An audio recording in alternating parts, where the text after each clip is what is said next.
जगदम्बे मात की, करणी मात की, नागणेच्या मात की, और सबसे बड़ी जय मेरी इस मातृशक्ति की जो यहां विराजी है। नमन। हे भगवती स्वरूपा, हे जगदम्बा, मैंने मकराना में आपका ऐसा अद्भुत रूप कभी नहीं देखा। मेरा नमन स्वीकार करें साहब। आज दशहरे के दिन मैं उन सब माताओं को आपके साथ साथ याद करना चाहता हूं। कौशल्या पुत्र राम, देवकी नंदन कृष्ण, सुभद्रा का वो अभिमन्यु जो गर्भ में ही सीख के आया था और वीर गति के लिए ही पैदा हुआ था। साथ में याद करूंगा महाराणा प्रताप की माता को और दुर्गादास की माता नैत कंवर जी। आज के 374 साल पहले विजयदशमी का ऐसा ही एक दिन था। सुबह सुबह का समय था। आसकरण जी जो दुर्गादास जी के पिता थे, वो अपनी पत्नी से थोड़े दूर रहा करते थे और दशहरे के दिन आए थे मिलने के लिए। नैत कंवर जी भटियाणी सा माता विराजे थे। 8-9 साल के दुर्गादास भागते हुए आए और आके अपनी मां की गोद में बैठ गए और चुप से गए। तो माता ने पूछा, रे दुर्गा, ये हाफ तो भागेड़ो किया आए रे, काई उगो? क्यों माता, कि तू तो बड़ा सबके बीच में तू काटो पंचायती करे, 15-16 साल का छोरा ने टाबरा ने तू यहाँ लिया डोले और आज तू भाग मारी गोदी में किया लागो रे? क्यों बटे पर दो सांड लड़ा, मन कोई कह दियो कि थार में है हिम्मत और तू है राठौड़ तो रो कर दिखा। और मैं लड़ता सांडा का कान पकड़ लिया जब हमारी लड़ाई तो रुकी पर हमारे लार पड़का और मैं भाग और आर अठे लुगो। तो माता पिता ने देख दो आंखियां में दो आंसू ढलगा। फिर दुर्गा, आज तो तू भाग्यायो, अगर तू यही कदे मुगला ने देख भाग्यायो रे बेटा, जना मारो तो दूध ही लजा दी। वो दिनों आप उस 8-10 साल के उस राजपूत बालक को देखना जो उस शत्राणी की गोद से जन्मा था। आसकरण जी पास ही विराजे थे। उनकी कम से कम 8.5 किलो की तलवार थी। उस 8 साल के बच्चे ने उस तलवार को उठाया और अपने पांव पे मार दिया। खून आ गया और वो बोला, मां, जब ये पांव नहीं रहेगा तो तेरा दुर्गा कभी भाग के नहीं आएगा, शीशी कटाएगा। अरे मातृशक्ति, मैंने नमन। मैं आपने आप बताबो चाहूंगा और निवेदन करबो चाहूंगा कि ये जो मातृशक्ति है, ये जो शत्राणियां है, आप में सत्व का अंश है।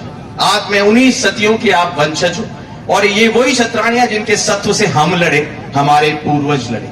मैंने तो निवेदन किया था और मैं देखना चाहता था कि क्या मेरे समाज में ये मुझे मातृशक्ति आशीर्वाद देने आएंगी, क्या मेरे इन युवाओं को जो ये मेहनत करने आएंगी। मैं बार मेरे पास शब्द नहीं है, मैं कोई भाषण नहीं देना चाहता, मैं आज सिर्फ और सिर्फ आपको नमन करना चाहता हूं। आज के करीब 19 महीने पहले मैं जब फौज छोड़ के आया था, जैसे बता रहे थे भाई साहब, जब मैं फौज छोड़ के आया था मेरे काफी सारे संबंध थे, चाहे वो राजनाथ सिंह जी से हो या और भी कोई बड़े नेताओं में। यहाँ कोई पॉलिटिकल नेताओं के, राजनेताओं के नाम नहीं लूंगा। आने के बाद एक दिन मैं एक रिटायर्ड आईएएस अधिकारी साहब के साथ बैठा था जो दलित समाज से आते हैं। वो आरपीएससी के चेयरमैन भी रहे, आप लोग समझ भी गए होंगे। मैं उनके साथ बैठा था और ऐसे ही चर्चा चल रही थी। तब तक ये राजनीति और ये जो लोगों के बीच में आना शुरू नहीं हुआ था। तो पूछा उन्होंने मुझसे, कर्नल साहब आप चाहते क्या हो, करना क्या चाहते हो? मैंने कहा साहब शास्त्र तो बहुत सारे देख लिए, अब मैं शस्त्र तो बहुत सारे देख लिए, अब मैं शास्त्रों की तरफ जाना चाहता हूँ। थोड़ा अध्यात्म, थोड़ी जनसेवा, यही मैं डायलॉग मार रहे हूँ ऊंचा ऊंचा। जता ने भाई साहब मारो हाथ पकड़ लियो, है दलित समाज का। क्यों साहब, मैं आपने एक बात बताऊं, शस्त्र और शास्त्र सब छोड़ो, अगर आपको सच्ची में असली शास्त्र पढ़ने हैं तो आप राजपूत महापुरुषों की जीवनियां पढ़ो, वो अपने आप में पूरे के पूरे शास्त्र हैं। तो मैंने कहा साहब हमारे पास तो असंख्य हैं, हमारे पास तो इतने हैं, शत्राणियों की कोख से निकला हुआ हर अपने आप में स्पेशल है। तो उन्होंने कहा कि कलयुग में अगर आपको एक संपूर्ण राजपूत का चरित्र पढ़ना है तो दुर्गादास को पढ़ो, जो 28 साल 30 साल तक लगातार लड़ा।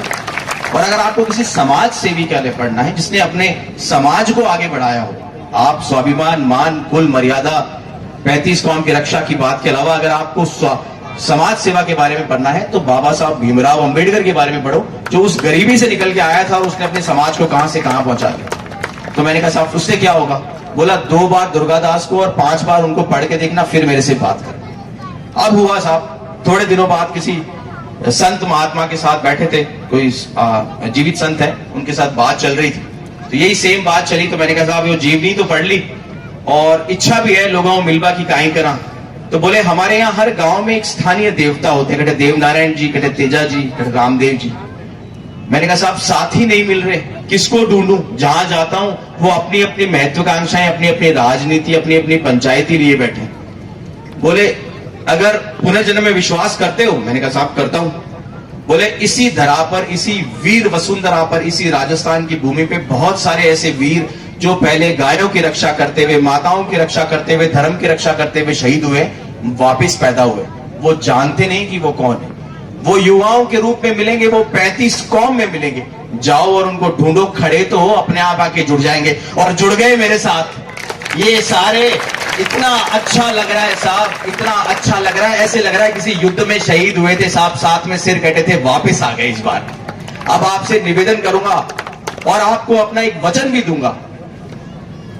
मैंने एक क्षत्राणी की गोद से जन्म लिया है और इन सब क्षत्राणियों को और इस जोत को साक्षी मान के कहता हूं, जब तक मैं जीऊंगा, अगर आप कभी भी राजनीतिक तौर पे मेरे में इतनी सी भी गंदगी देख ले, आप कभी ये देख ले कि मैंने समाज के साथ इतना सा भी अंश मात्र का कोई सौदा किया है, उसी दिन उंगली उठा देना, जोड़ा झंडी छोड़ के चला जाऊं। अगर आप मानते हैं और जानते हैं कि एक राजपुतानी का बेटा होते हुए मैं 35 कौम की सेवा कर सकता हूं और न्याय दिला सकता हूं, उस दिन तक चाहे मेरा सिर कट जाए, मैं आपको इस 21वीं शताब्दी में जुझार होकर दिखाऊंगा साहब। ये मेरा चैलेंज है। एक बार पुनः कोई राजनीतिक बात नहीं करते हुए आप सब लोगों का, क्योंकि बहुत लंबी बात नहीं करेंगे, हमने एक 1:15 बजे का हमारे श्याम जी ने समय दिया था कि 1:15 बजे यहां से यात्रा प्रस्थान करेगी। मैं आप सब क्षत्राणियों का, आप सब मातृशक्ति का एक बार पुनः अभिनंदन करता हूं। आप सब जो लोग पधारे हैं, आप इस गर्मी में सारे के सारे लोगों ने इस अग्नि में और अपनी शक्ति में विश्वास रखा, उन सब लोगों को धन्यवाद देता हूं। और ये जो भी मेरी माताएं हैं, और दूसरा है चौहान और नरुकार है, बुरा मत मानजो, माँ के राठौड़ा की जो जत्ती भी है मातृशक्ति है ना, आपने मैं बैठ रहा नमन करना चाहूंगा।